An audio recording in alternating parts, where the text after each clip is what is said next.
శ్రీమాత్రే నమః. శ్రీ లలితా సహస్రనామంలో 64వ శ్లోకము. సంహారిణీ రుద్రరూపా తిరోధానకరీశ్వరీ సదాశివానుగ్రహదా పంచకృత్యపరాయణ. ఇది శ్లోకము. ఈ శ్లోకంలో మొత్తము 7 నామాలు వస్తున్నాయి. సంహారిణి, రుద్రరూప, తిరోధానకరి, ఈశ్వరి. ఇక్కడ కొంత దోషపూరితం ఎక్కడ దొర్లుతోందంటే తిరోధానక రీశ్వరి అని చదవటం కానీ తిరోధానకరీశ్వరి అని చదవటం కానీ చేయకూడదు.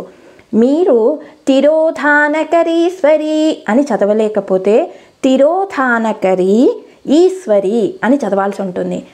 అలాగే సదాశివానుగ్రహద అని చదవలేకపోతే సదాశివ అనుగ్రహద అని చదువుకోవాల్సి ఉంటుంది. జాగ్రత్తగా గమనించగలరు.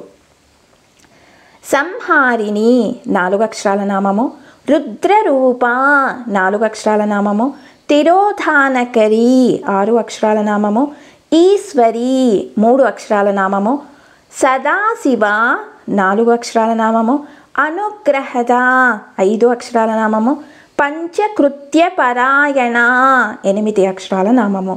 మొత్తము 7 నామాలు వస్తున్నాయి. శ్రీ సంహారిణ్యై నమః, శ్రీ రుద్రరూపాయై నమః, శ్రీ తిరోధానకర్యై నమః, శ్రీ ఈశ్వర్యై నమః, శ్రీ సదాశివాయై నమః, శ్రీ అనుగ్రహదాయై నమః, శ్రీ పంచకృత్యపరాయణాయై నమః. శ్రీమాత్రే నమః. శ్రీమాత్రే నమః. శ్రీమాత్రే నమః. శివాయ గురవే నమః. శివాయ గురవే నమః. శివాయ గురవే నమః. లోకా సమస్తా సుఖినో భవంతు.